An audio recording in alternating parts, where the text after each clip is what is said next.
하나님의 청지기로서 책망할 것이 없고 제 고집대로 하지 아니하며 급히 분내지 아니하며 술을 즐기지 아니하며 굿하지 아니하며 더러운 이득을 탐하지 아니하며 오직 나그네를 대접하며 선행을 좋아하며 신중하며 의로우며 거룩하며 절제하며 밑본 말씀의 가르침을 그대로 지켜야 하리니 이는 능히 바른 교훈으로 권면하고 거스려 말하는 자들을 책망하게 하려 함이라.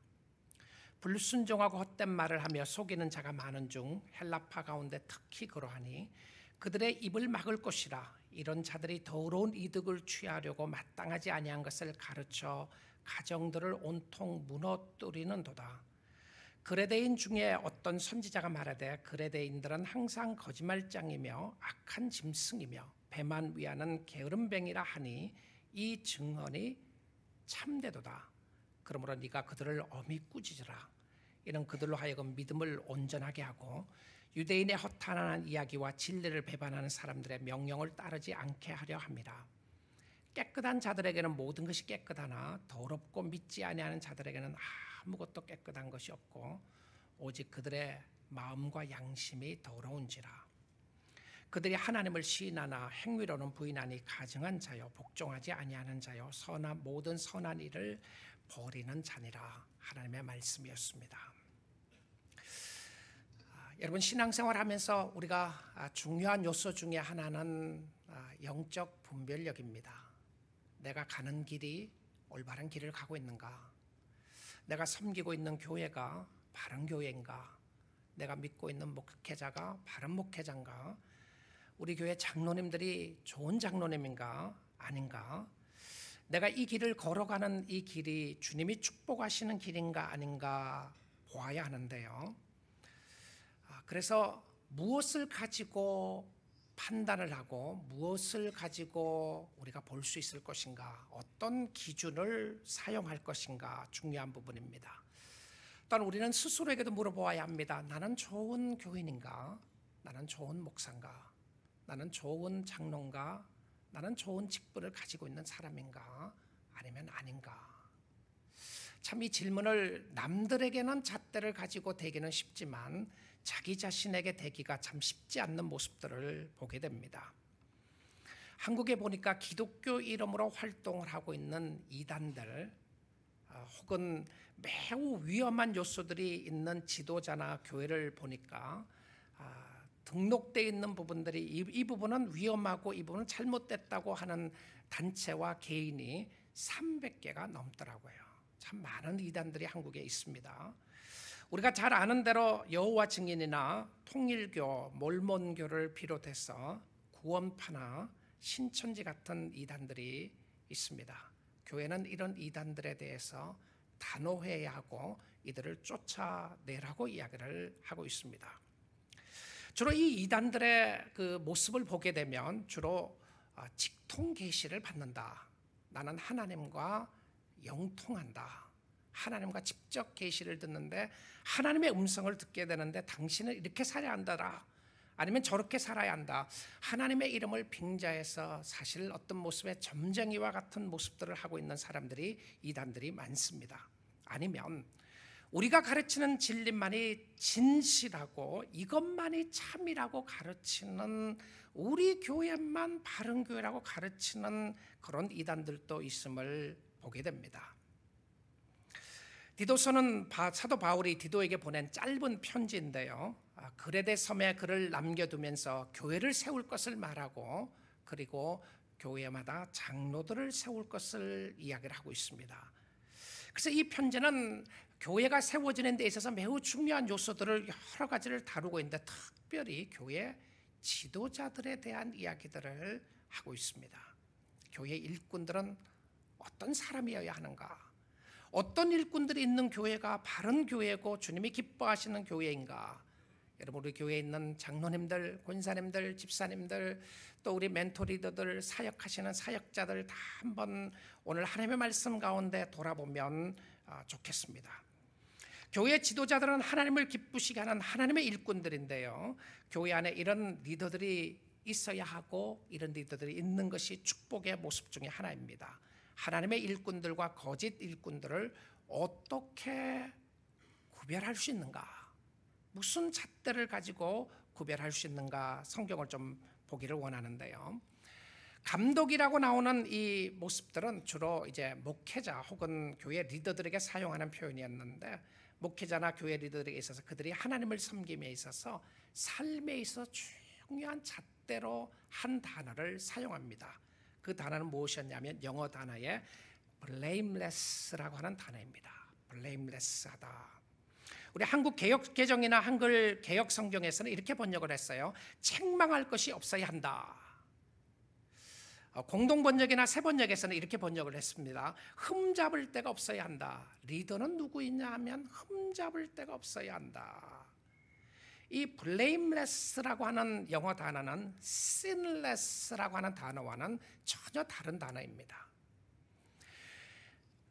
blameless하다고 하는 책망할 것이 없다고 하는 것은 죄가 없다는 의미와는 다른 이야기였어요. 여러분, 죄가 없는 사람 아무도 없습니다. 나는 죄가 없다고 하는 사람이 이단이에요. 잘못된 모습이죠. 나는 완벽하다, 완전하다, 그런 사람 아무도 없습니다. 그래서 이 헬라어 단어에서 이 blameless라고 하는 이 단어를 쓰면서 책망할 것이 없는 단어에도 두 단어가 있습니다. 하나는 아모모스라고 하는 단어인데요. 이 아모모스라고 하는 이 단어는 완벽하다는 단어였습니다. 근데 이 단어는 주로 종말론적인 삶에 있어서 우리가 마지막에 하나님 안에서 완벽하게 거룩하게 될 것이라고 했을 단어를 썼을 때에 아모모스라고 하는 단어를 썼고요. 그 다음에 두 번째 다른 단어가 또 하나 나오는데 그 단어는 무엇이었냐면 아넨클라토스라고 하는 단어입니다. 이 아넨클라토스라고 하는 단어는 이 6절에도 사용했고요.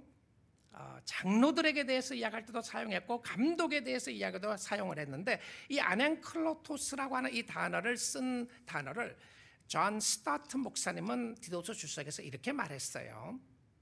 아넨클라토스는 흠이 없다는 말이 아니라 비난받을 것이 없다 또는 참소받지 않는다라는 말이다라고 했어요. 조금 풀어서 설명을 하면 이것은 책망할 것이 없는 성품의 소유자이다. 혹은 수치스러운 일로 흠잡을 것이 없어야 한다. 이런 표현을 썼어요. 그러니까 더럽고 추한 모습으로 흠잡을 때가 있는 사람은 안 된다. 책망할 것이 없다. 여러분, 어떤 의미로 생각을 한다면 아무런 흠이 없는 리더가 누가 있겠습니까? 그럼에도 불구하고 하나님의 사람들에게 있어서 하나님의 교회에 주어진 하나님의 사람들 모습 가운데 이런 모습으로 블레임레스 하는데 어떤 면에서 블레임레스한지를 오늘 말씀을 통해서 이야기를 해주고 있습니다. 여러분 자신들도 한번 돌아보시고요. 우리 교회도 돌아보면서 하나님이 기뻐하시는 리더십에 주어진 성품과 인격은 어떤 모습이며 하나님이 원하시는 것이 무엇인지를 한번 좀 살펴보면 좋겠습니다. 디도서 1장 7절입니다. 감독은 하나님의 청지기로서 하나님의 청지기다. 하나님의 종이라고 하는 표현을 지난주에 썼던 표현 스튜어십 같은 의미예요. 감독은 하나님의 청지기로서 책망할 것이 없고, 자, 이 책망할 것이 없다는 이야기를 하고 나서 5가지 하지 않는 것에 대해서 이야기합니다. 그러면 우리가 좋은 그리스도인이 된다고 했을 때도요, 하나님이 기뻐하는 하나님의 좋은 그리스도인들이 된다고 했을 때 나는 하나님의 사람으로서 어떤 성품과 어떤 인품을 가져야 하는 것인가, 이 5가지를 설명하고 있습니다. 책망할 것이 없는 사람은 어떤 사람이냐면, 첫째는 제 고집대로 하지 아니하고, 여기 제 고집이라고 하는 표현이 자기의 뜻대로 완고하게 거만하게 하지 않는다고 하는 표현입니다. 여러분, 교회는 내 생각대로 이루어지지 않습니다. 결코 절대 여러분의 생각대로 교회가 움직여지지 않아요. 우리는 진리에 있어서는 타협함이 없어야 합니다. 그러나 방법에 있어서는 많은 지혜가 필요합니다. 여러분, 우리가 고집을 부리고 아집을 부리다가 관계가 어려워진 경우가 한두 번이 아니잖아요. 제 고집대로, 내 고집대로 교회가 된다. 이건 심각한 겁니다. 근데 내 고집대로 하지 아니하며 급히 분내지 아니하며, 여러분 왜 분을 내죠? 생각이 옳다고 하니까 화가 나는 거죠. 근데 화내는 것 자체를 가지고 성경은 틀렸다거나 죄를 이야기한 적이 없습니다. 화를 품때 해가 질 때까지 품지 말라. 급히 화내지 말라. 이 부분은요, 어떤 의미로 이야기를 하느냐면 자기의 뜻대로 되지 않는다고 해서 감정을 폭발하는 모습을 가지지 말려는 거예요. 자신의 방법, 정당성을 화를 통하여 상대방을 압제하는 모습은 아니라는 겁니다. 리더가 벌컥 자꾸 화를 내는 모습, 이러지는 않는 모습이죠. 그 다음에 세 번째로 나오는 거, 하지 말아야 될 부분을 이야기하면서 술을 즐기지 말라라고 되어 있습니다. 술을 즐기지 말라. 여러분, 한국 교회는 이 술 문화가 매우 심각하게 다루었던 교회 중에 하나입니다. 그래서 실질적으로 교회 역사를 보게 되면 이 술 문화를 다룬 것이 사실은 심각한 문제로 되었던 것이 한 200년 정도밖에 되지 않습니다. 물론 그 당시에는 술을 많이, 그 전에는 술 마시는 문화들이 있었어요.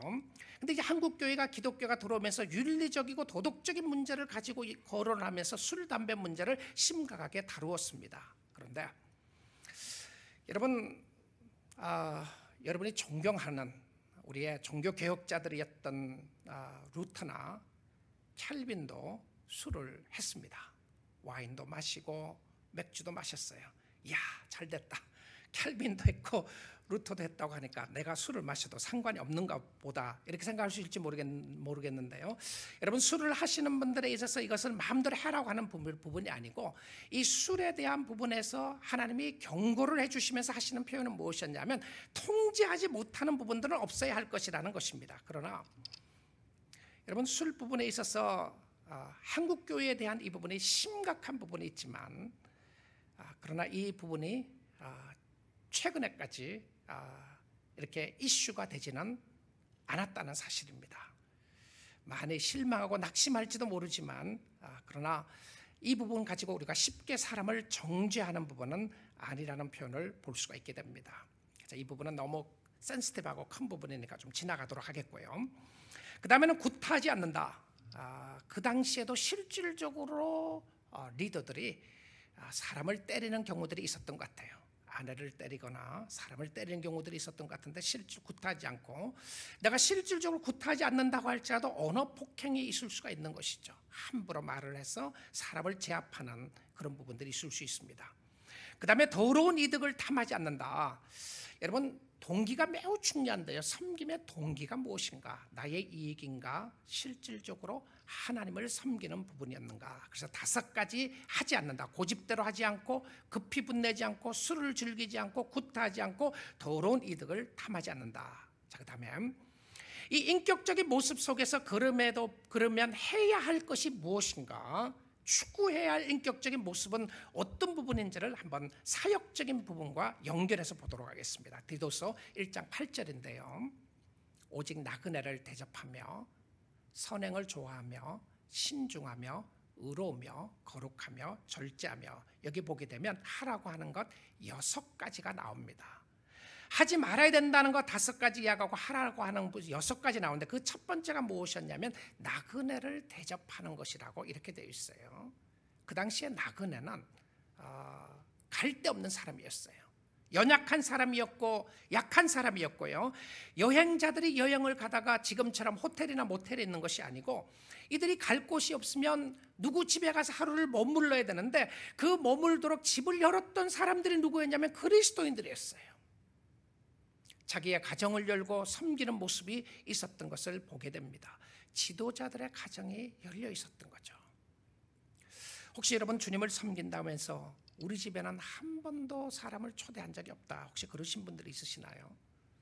한번 마음을 여시고 한번 하나님의 백성들이 섬기는 부분들을 한번 살펴보십시오. 그리고는 선행을 좋아한다고 되어 있습니다. 선행을 좋아한다는 일들은 좋은 일들을 잘 감당하는, 주님이 기뻐하는 것은 좋은 일 많이 하는 겁니다. 선한 일을 하는 거예요. 선한 일에, 남을 돕는 일에 앞장서는 모습이었고요. 그 다음에 신중하다라고 하는 단어를 씁니다. 여기 신중하다는 단어가 영어로 self-control이라고 하는 단어인데요.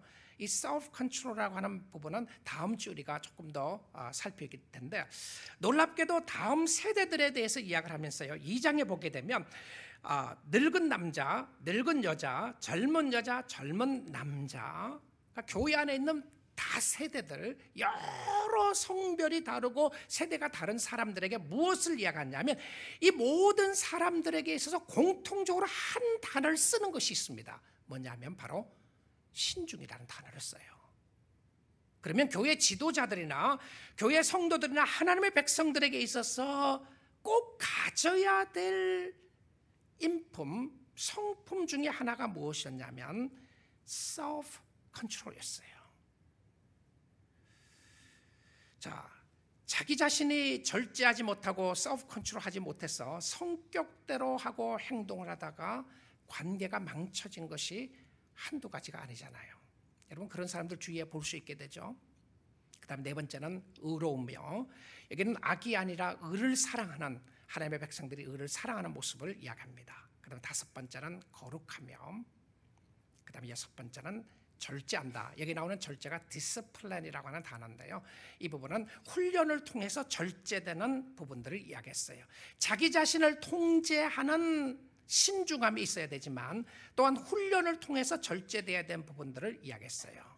여러분 이런 지도자의 모습을 한번 살펴보시면 우리가 쉽게 생각하는 지도자에 대한 스킬에 관한 부분들, 그러니까 인품이 아니고 내가 할 수 있는 어빌리티나 능력에 관한 부분들은 여기서 뺐습니다. 여러분의 사람들이 열광을 하는 카리스마틱한 리더들, 저 사람은 카리스마가 대단해. 오늘날 많은 사람들이 열광하는 카리스마틱한 리더십에 관한 부분도 성경은 쓰고 있지 않아요. 저 사람은 능력이 대단하고 저 사람은 똑똑하고 저 사람은 잘 따라갈 수 있는 사람이다라고 하는 이 부분도 다 없습니다. 놀랍게도 우리가 하나님 앞에 섬기는 가운데 예배가 매우 중요합니다. 우리 교회가 많이 강조하는 것 중에 하나가 예배인데, 왜 예배를 강조하느냐면 우리의 삶이 예배를 통해서 흘러나와야 되기 때문에 그렇습니다. 그래서 공동체가 함께하는 예배가 참 중요해요. 저는 예배를 위해서 기도하고 말씀 준비하고 성도들을 위해서 기도하면서 준비한 일을 가지고 여기 서서 말씀을 전하게 됩니다. 근데 이 말씀을 전할 수 있다는 것이 하나님 앞에 참 감사하게 생각하고 얼마나 기쁘게 생각하는지 모릅니다. 여러분들도 예배에 오시기 전에 또 예배를 위해서, 교회를 위해서 많이 기도하십시오. 예배를 위해서 기도하는데요, 그런데 잘못하다가 보면 이런 모습이 있지 않나 생각을 하게 됩니다. 기독교의 활동은, 성도의 의무는 예배가 매우 중요하지만 예배가 성도의 의무의 전부가 아니라는 사실입니다. 무슨 말이냐면, 혹시 여러분은 예배를 잘 드렸다는 이유를 가지고 일주일 예배를 드림으로 그리스도인의 의무가 다 했다고 생각하고 있는 부분이 있다면 이것은 매우 심각한 오류라고 하는 사실입니다.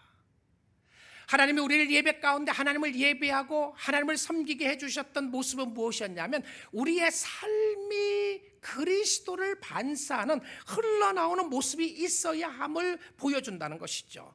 우리의 삶의 변화가 있어야 된다는 것입니다. 예배를 잘 드리는 사람은 어떤 사람이냐면 인격적인 변화가 있는 사람이었어요. 하나님의 은혜가 충만했던 사람은 어떤 사람이었냐면 함부로 대하고 함부로 하는 사람이 아니라 하나님을 두려워하고 사람들을 사랑했던 사람이었던 것을 보게 됩니다. 놀랍게도 교회 지도자들에게 이 나타났던 모습들은 전부 다 인격적인 변화의 삶의 모습이었어요. 자, 그런데 이 인격적인 변화의 삶을 가진 사람은 반드시 중요한 말씀과의 관계가 있는 사람이었어요. 하나님을 사랑하는 신실한 일꾼들, 하나님을 섬기는 사람들은 인품과 성품에 있어서 말씀과 상관없는 것이 아니라 말씀과 이런 관계에 있는 사람이었습니다. 디도서 1장 9절입니다. 믿본 말씀의 가르침을 그대로 지켜야 하리니 이런 등이 바른 교훈으로 권면하고 거슬려 말하는 것을 책망하게 하려 합니다. 믿본 말씀의 가르침을 그대로 지켜야 한다. 말씀을 듣는 것으로 끝내거나 말씀을 가르치는 것으로 끝내는 것이 아니라 말씀을 지켜야 하는데, 지키는 사람이 누구냐 하면 믿본 말씀이었어요. 믿본 말씀을 가르치는 사람이었는데 여기 믿부다고 하는 표현이 신실하다고 하는 표현이죠.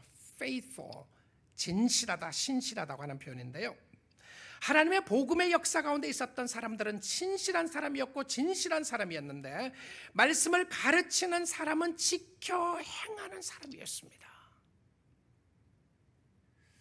좋은 지도자들은 말씀을 사랑하고 말씀을 가르치는 것뿐만이 아니라, 말씀을 잘 가르치는 사람은 누구냐면 말씀을 지켜 행하는 사람이었어요. 말씀과 함께 고민하고 갈등하고 하나님 앞에 나가는 사람이었습니다. 하나님의 사람들은 바른 교훈을 가지고 있는 사람인데, 그래서 말씀으로 서로 권면해야 될 필요성을 이야기합니다. 우리 교회와 우리의 삶의 최고의 표준은 하나님의 말씀이기를 원합니다. 아니, 말씀이어야만 하는 것입니다.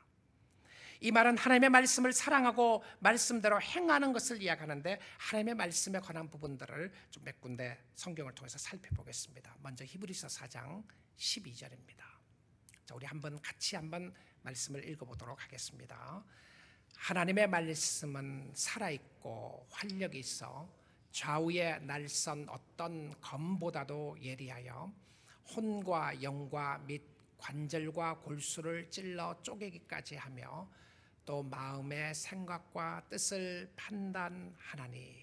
자, 하나님의 말씀은 어떻다고 되어 있죠? 살아있고 활력있다. 이 표현을 living and active 이라고 되어 있습니다. living and active. 말씀이 생명력이 있다. 여러분, 말씀을 듣는 가운데 때론 우리의 가슴이 뜨거워지고 때론 우리의 마음에 회개가 일어나게 되고, 말씀을 듣는 가운데 뜨거운 성령의 역사를 체험하는 것이 왜 그러냐 하면 하나님의 말씀이 살아있기 때문에 그래요. 말씀이 살아있다. 이 말씀이 살아있다고 하는 의미는 전해지는 말씀만 살아있는 것이 아니라, 여러분이 가정에서 집에서 말씀을 묵상하고 큐티를 하는 도중에 하나님의 말씀이 여러분의 심령 가운데 부딪혀 오시나요? 야, 나 같은 죄인 살리신 하나님의 은혜가 얼마나 크신 것인가. 내가 이런 죄를 짓고도 하나님의 은혜 가운데 나갈 수 있다는 것이 얼마나 큰 것인가. 여러분, 하나님의 말씀은 생명력이 있어서 심령과 골수를 찔러 쪼개는, 영혼을 새롭게 하는 은혜와 축복이 있음을 보여주고 있습니다. 여러분, 하나님의 말씀으로 인도함을 받고 말씀대로 행하며 살 수 있기를 주님의 이름으로 축복드립니다. 하나님의 백성들은 누구인가요? 말씀 사랑하는 사람이었어요. 말씀의 인도함을 받는 사람이었는데요, 주일날 한번 와서 예배 드리는 것으로 만족하고 주일날 한번 와서 말씀 듣는 것으로 만족하고 사는 사람들이 아니라, 매 순간순간마다 하나님의 말씀 앞에 가까이 나고 말씀 앞에 나가는데, 왜 그러냐면 생명의 말씀이 살아있는 말씀이기 때문에 그렇습니다. 여러분, 말씀이 주시는 유익을 살펴보게 되면 시편 119편에 많은 유익이 나오는데요, 그중에 몇 구절만 우리 한번 살펴보도록 하겠습니다. 먼저 시편 119편 11절인데요 같이 읽겠습니다.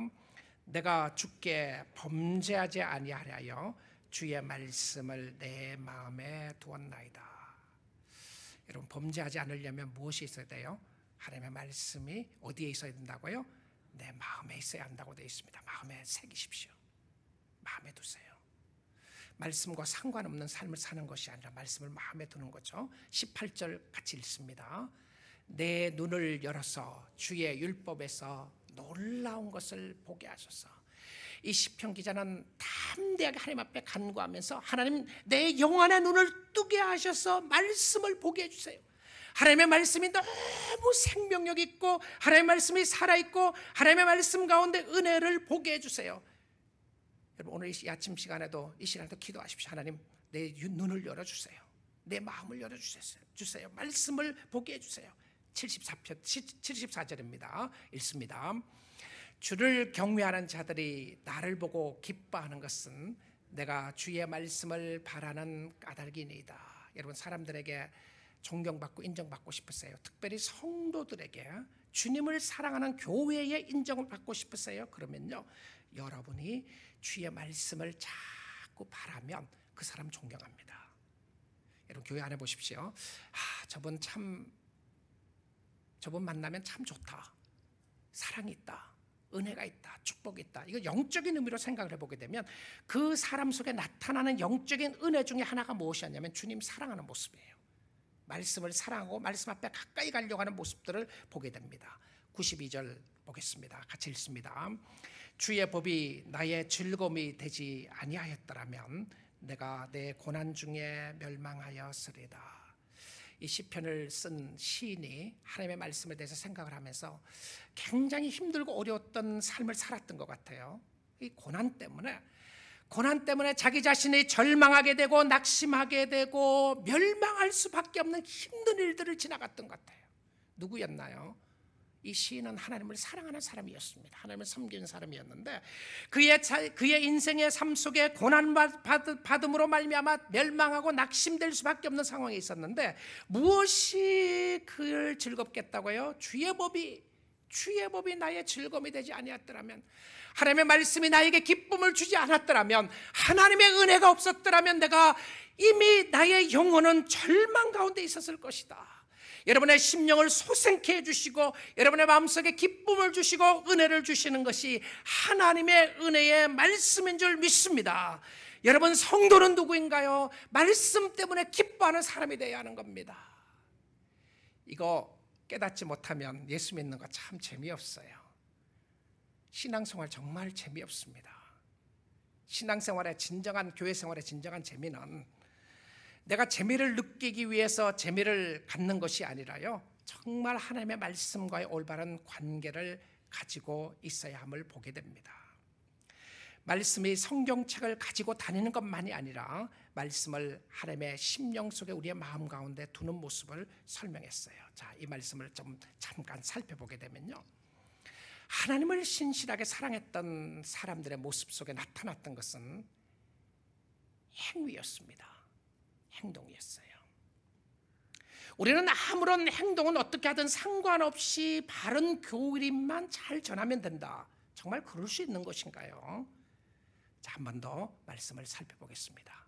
만약에 제가 말씀을 전하는 부족한 종이 여러분들에게 말씀을 전하면서 정말 실질적으로 나와는 말씀과는 전혀 상관없는 삶을 내가 살아가고 그것을 교인들이 본다면, 야, 저 사람, 저 목사 설교는 잘하는데 이 삶이 너무 엉망이다. 여러분 정말 저를 안다면, 물론 하나님 앞에 회개할 부분들이 늘 있습니다. 그럼에도 불구하고 제가 제 삶을 마음대로 내가 원하는 대로 살아나가는 모습이 있다면 내가 하나님의 신실한 종이라고 말할 수 있을 것인가?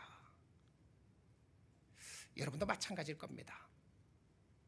여러분, 교회에 와서 비치는 여러분의 모습과 세상에서 비춰지는 모습이 너무 상반된 모습인데, 그런 사람이 우리 교회 장로님이다, 우리 교회 집사님이다, 우리 교회 리더다. 정말 그럴 수 있을까요? 자, 거짓 선생들에 대해서 한번 보겠습니다. 잘못된 교리와 잘못된 삶으로 연결되는 거짓 선생들의 모습 속에서 어떤 모습이 있는지 디도서 1장 10절 보도록 합니다. 불순종하고 헛된 말을 하며 속이는 자가 많은 중 헬라파 가운데 특히 그러하니. 지금 이 교회 안에서 이야기예요. 바울이 디도에게 이야기했던 교회 안의 모습인데, 이들의 모습 속에 나타나는 세 가지 모습을 설명을 합니다. 첫째는 무엇이었냐면 불순종한다. 이 불순종한다는 이 의미가 rebellious하다 이런 표현입니다. 반항적이다 이런 거예요. 반항한다. 무엇에 대한 반항을 하느냐 하면, 이 잘못된 교리에 빠진 사람들이나 주님을 믿지 않는 사람들에게 있어서는 반항적인 모습이 있다는 거예요. 어떤 부분에 반항이냐면 바울이 가르치는 가르침에 대한 반항이었어요. 그게 무슨 진리의 말이냐, 무슨 예수 그리스도를 믿음으로 구원받는다는 것이, 그것이 어디에 있느냐. 믿음 플러스 행동도 있어야 구원을 받는 것이지, 할례도 해야 구원을 받는 것이지, 무슨 할례를 베풀지 않으면서 믿음으로만 구원받는다고 말할 수 있는가. 여기에 대해 반항하는 그룹들이 있어요. 자, 거짓된 선생들의 모습 중에 하나가 진리에 대한 반항하는 모습이 있다고 그러고 되어 있습니다. 두 번째는요, 이들이 반항하면서 나타나는 모습이 무엇이었냐면 헛된 말을 한다라고 되어 있어요. 헛된 말이다. 이 헛된 말이라고 하는 표현이 empty words, 무의미한 말이에요. 말을 많이 하는데요, 말을 많이 하는데 들어보니까 유익한 말이 아무 말도 없어요. 말은 잘하는데 교회에서 들어보니까 영적인 말은 하나도 없는 거예요. 재밌게 말을 하는데 성경적인 말이 없어요. 그리고는 그들은 어떻게 하냐면 사람을 속입니다. 속이에요. 결과적으로 바람 라인은 무엇이었냐면 속이는데, 이 속이는 목적이 무엇이었냐면 자기 자신의 유익을 위해서, 이익을 위해서 그렇게 합니다. 이익 때문에 그래요. 자, 그런데 이런 사람을 어떻게 하라고 바울은 가르치느냐 하면 11절입니다. 그들의 입을 막을 것이라. 우리 교회 지도자들 중에서 사람을 속이고 불순종하고 반항하고 헛된 말, 무익한 말을만 하는 사람들이 있다. 입을 막으래요. 여러분 너무 떠들지 마십시오. 교회에서요. 주님 기뻐하는 것 같지가 않아요. 그렇다고 해서 오늘부터 입 다 다물고 그러지 마시고요. 그 표현하는 것이 아니죠. 입을 막으래. 이런 자들이, 자, 그런 자들의 그 모티베이션, 동기가 무엇이었냐면 더러운 이득을 취하려고 마땅히 하지 아니한 것을 가르쳐. 없는 건데 잘못된 것을 가르치는데 그 의도가 무엇이었냐면 자기 자신의 이익을 위해서요. 내가 드러나기 위해서. 나예요. 늘 내가예요. 내가 중심에 있어요. 나를 위해서 살고 나를 드러내는 것을 위해서 하는데, 자, 이런 사람들을 조심해야 되는데, 이런 사람 나타나는 것이 무엇이었냐면 이들은 가정을 온통 무너뜨린다. 여러분, 기독교의 핵심은, 바른 진리의 핵심은요, 우리가 주님 앞으로 돌아오게 되면 가정이 무너지는 것이 아니라 가정이 세워지는 겁니다. 여러분, 이단들 한번 보세요. 이단들의 모습 속에 나타나는 것 중에 하나가 가정들이 깨져요. 가정이 깨집니다. 가정이 얼마나 아픔과 상처가 많은지 몰라요. 이 말은 내가 예수 안 믿는 사람들이 있는데 그 사람 때문에 가정이 힘들어, 이거 이야기하는 거 아니죠. 여러분, 예수 안 믿는 사람은 실질적으로 예수 믿는 가정에 있으면 어렵습니다. 이런 사람은 전도의 대상으로서 사랑하고 섬겨야 돼요. 근데 지금 여기에는 그 모습이 아니라 잘못된 교리로 가지고 가정을 파괴하는 모습을 이야기를 해요. 여러분, 교리가 잘못되면 삶도 잘못됩니다. bad theology는 bad life고요. good theology는 good life입니다. 여러분, 잘못된 선생들의 모습을 이야기를 하면서요, 그들이 교리가 잘못돼서 행동이 잘못됐다, 이렇게 이야기를 해요. 행동이 잘못됐기 때문에 교리가 잘못된 모습을 확인해 주는 모습들은 있지만, 그들이 올바른 신앙을 고백하지 않으면 그들의 행동도 잘못되는 거라고 성경이 이야기합니다. 자, 그래서 이 모습들을 디도서 1장 4절에서는 이렇게 설명을 하고 있어요. 14절입니다. 유대인의 허탄한 이야기와 진리를 배반하는 사람들의 명령을 따르지 않게 하려 함이라. 자, 이들에게는 가르치는데 디모데후서에서도 이렇게 이야기했어요. 망령되고 헛된 말이라고 이야기합니다.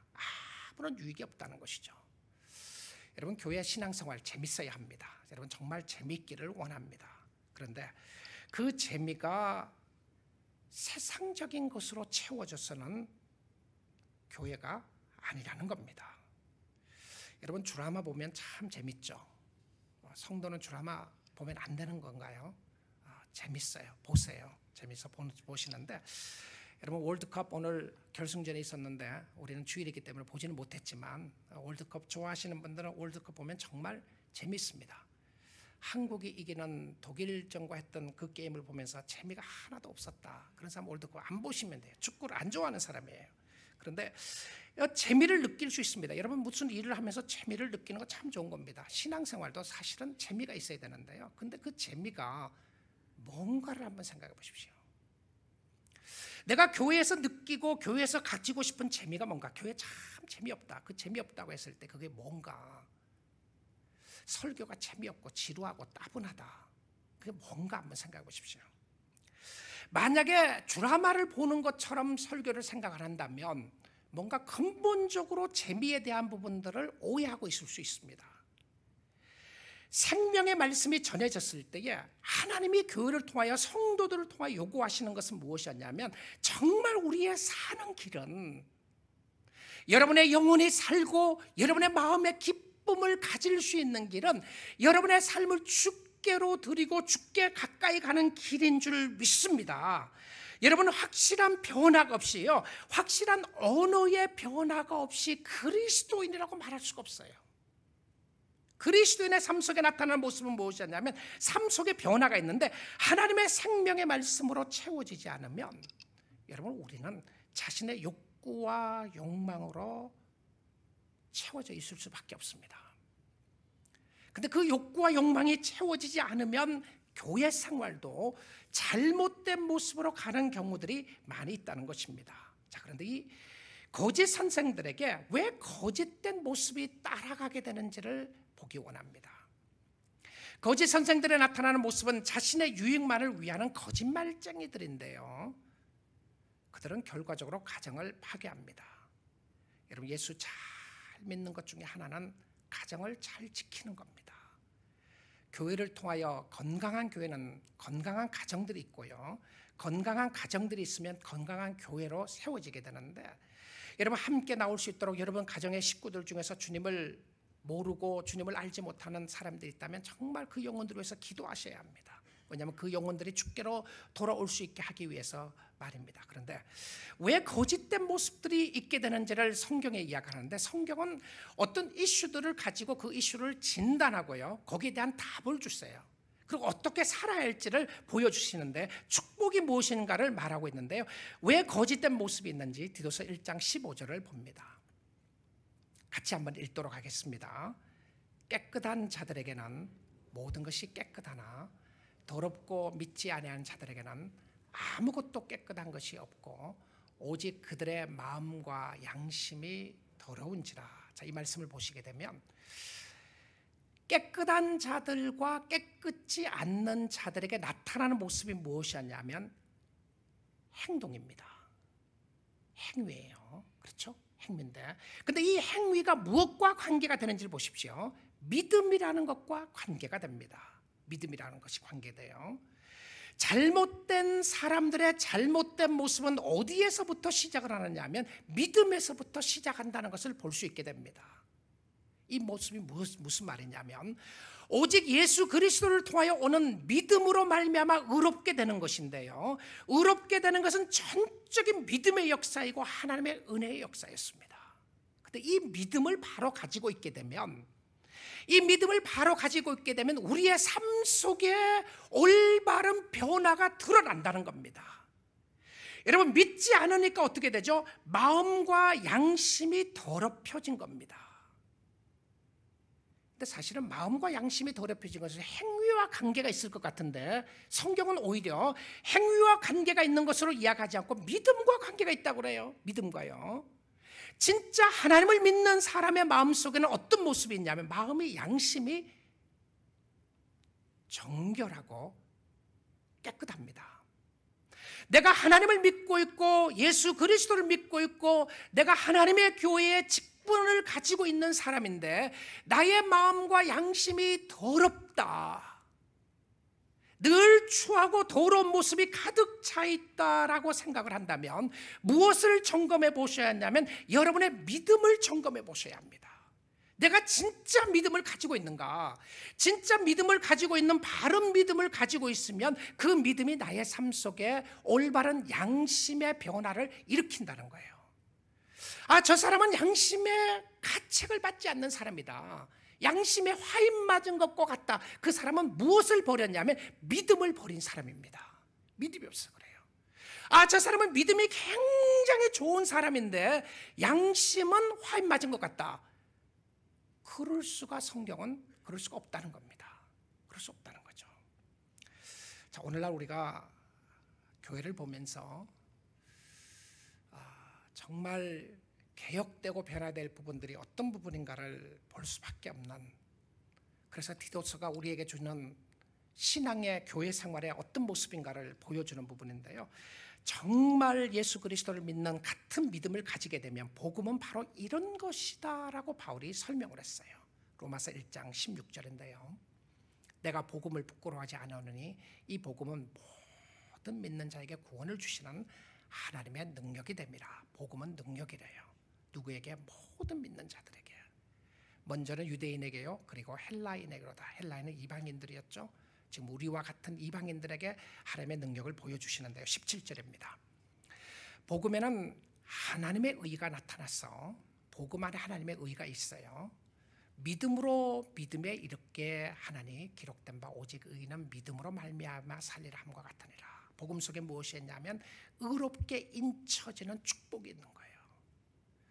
내가 의롭게 인쳐지는 것은 분명히 도덕적인 행위와 도덕적인 모습이 아니었습니다.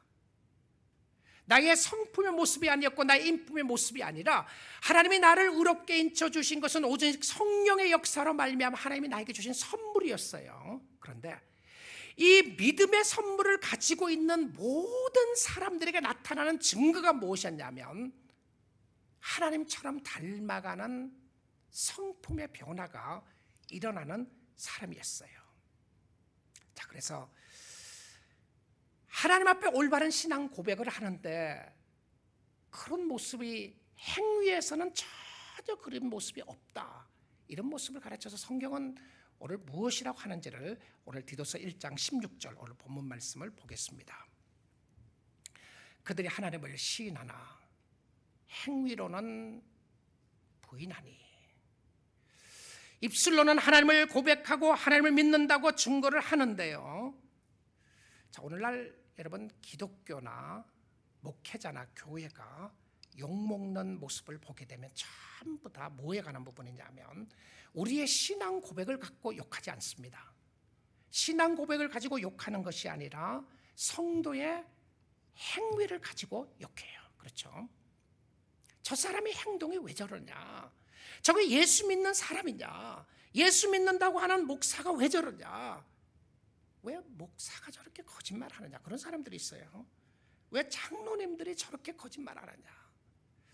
여러분들이 우리 교회 리더십에 대해서 이야기를 하면서 보여주는 모습인데 입술로는 하나님을 시인해요. 하나님 사랑합니다. 하나님 고백합니다. 하나님이 나의 구주시고 하나님이 나의 주인이십니다. 입술로는 고백을 하는데 무엇이 따라가느냐면 행위로서는 전혀 그런 모습이 없는 거예요. 하나님을 사랑하는 모습도 없고요. 하나님이 구주라는데 구주의 모습도 없고 나의 구주는 다른 데 있고요. 하나님이 나의 주인이라고 그러는데 나의 주인의 모습이 하나도 없는 거예요. 하나님에 대한 두려운 모습이 하나도 없는데 하나님을 사랑한대요. 하나님에 대한 올바른 입술로 고백은 한다고 고백을 하는데 그 입술의 고백과 행동은 전혀 맞지 않아요. 사도 바울은 이 부분에 있어서 강력하게 이야기를 합니다. 행위로 부인하는 자니 가증한 자요. blasphemous. 가증한데 이 가증하다고 하는 표현을 어떤 의미로 볼 수 있냐면 구역질 난다고 하는 표현이에요. 내가 토해버리고 싶다. 이 바울이 강력하게 잘못된 모습을 지적하는데요. 그레데인들을 이야기를 하면서 거짓말장이고 악한 짐승이고 배만 위하는 게으름뱅이라고 하는 표현을 썼다가 교회 안에 성도들을 바라보면서 입술로는 하나님을 고백하는데 행위로는 하나님을 부인하는 사람은 구역질나는 사람들이다. 가증한 자요 복종하지 아니하는 자요 모든 선한 일을 버린다라고 이야기합니다. 여러분, 우리는 다 하나님의 말씀대로 살 수 있는 사람은 아무도 없습니다. 그러나 그 말은 내가 아무렇게나 살아도 된다는 표현이 아닙니다. 잘못했을 때 하나님의 용서를 구하고 은혜를 구하는 사람이 믿음의 사람이었어요. 오늘 주님 앞에 나가 주님, 나의 욕심이 있습니다. 나의 아집이 있습니다. 내가 나를 생각하는 것이 가장 중요하게 아직도 생각하고 있는데 이것을 깨닫게 됩니다. 주님 용서해 주십시오. 이거 하나님의 사람의 모습이었어요. 리더들은 말씀을 사랑하고 삶 속에 변화가 있도록 기도를 해야 하는데요. 헛된 욕망과 욕구와 욕심 때문에 넘어지지 않도록 기도해야 합니다. 그런데 이 잘못된 모습을 가지고 있는 사람들에게 이렇게 하라고 고백을 하고 있는 것을 보게 됩니다. 디도서 1장 13절 결론인데요. 이 증언이 참되도다. 이 부분이 지금 12절과 연결됐던 부분이죠. 12절에 그레데인을 이야기하면서 거짓말장이고 악한 짐승이고 배만 위하는 게으름뱅이라고 이야기하고 나서는 뭐라고 하냐면 That's true. 이게 사실이다. 근데 그 사람들이 어디에 있죠? 교회 안에 있어요. 지금 디도가 목회해야 되는 이 현장에 이런 사람들이 있는 거예요. 교회 안에요. 거짓말쟁이들을 있고요. 쉽게 거짓말하고 남들을 속이고 자기만 원하는 이야기하는 사람들이 있는데 그런 사람이 있다는 거예요. 그래서 뭐라고 이야기를 하나요? 그러므로 네가 그들을 엄히 꾸짖으라. 여러분, 교인은 성도는 누구든지 성도가 될 수 있습니다. 누구든지 하나님의 자녀가 될 수 있어요. 누구든지 예수 그리스도를 구주로 고백하면 여러분 누구든지 될 수 있는 그 누구든지의 누구가 누구냐면 나예요. 여러분입니다. 주께로 오십시오. 여러분 주님께로 다 오십시오. 오셔서 하나님의 은혜를 받으시는데요. 누구든지 하나님의 자녀가 되지만 하나님의 자녀가 됐다고 하는 사람들은 하나님의 교회 안에 변화가 있어야 되는 부분들을 이야기해요. 누구든지 하나님의 자녀가 될 수 있지만 그렇다고 해서 교회 안에서 내 마음대로 내 고집대로 거짓말하고 함부로 할 수 있는 부분은 아니라는 거예요. 자, 근데 그런 자들을 꾸짖으라. 여러분 하나님의 말씀으로 여러분의 심령 속에 꾸짖음이 있으면 좋겠습니다. 혹시 이런 모습이 있다면 주님이 기뻐하지 않는 모습이구나 꾸짖는데요. 자, 그런데 이 성경을 보시면 이는 그들로 하여금 무엇을 온전케 하라고요? 무엇을요? 믿음을 온전케 하고. 무슨 말이냐면 행위를 꾸짖는데 행위를 고치라고 이렇게 안 돼 있어요. 행동을 고치라고 돼 있지 않고 무엇을 고치라고요? 믿음을 고치라고 돼 있습니다. 놀라는 말씀인데 정말 신실한 하나님의 말씀을 믿는 믿음은 행동의 변화를 반드시 가져오게 돼 있습니다. 그러면 내가 하나님에 대한 바른 모습을 가지지 않는 모습들이 있다면 그것은 무슨 문제냐면 내가 믿음의 고백이 잘못된 거예요. 우리 장로교회가 좋은 교리적인 믿음의 고백을 가지고 있다면 그러면 우리 장로교회가 행동이 최고로 좋아야 돼요. 내가 믿는 예수 그리스도가 최고고 내가 정말 주님 때문에 살아나간다고 하는 모습이 있다면 그런 신앙 고백을 하면 나의 구주가 주님이시고 나의 주인이 주님이시고 내가 주님을 사랑하는 모습이 있는 모습으로 고백을 한다면 주님이 나의 모든 것이 됐습니다라고 하는 올바른 신앙 고백이 있다면 그 고백은 반드시 행동의 변화를 가져오게 하고 있습니다. 사랑하는 성도 여러분, 여러분의 심령을 다하고 마음을 다하여 오늘도 살아계신 하나님을 올바른 믿음으로 고백하고 섬길 수 있기를 주님의 이름으로 축복드립니다.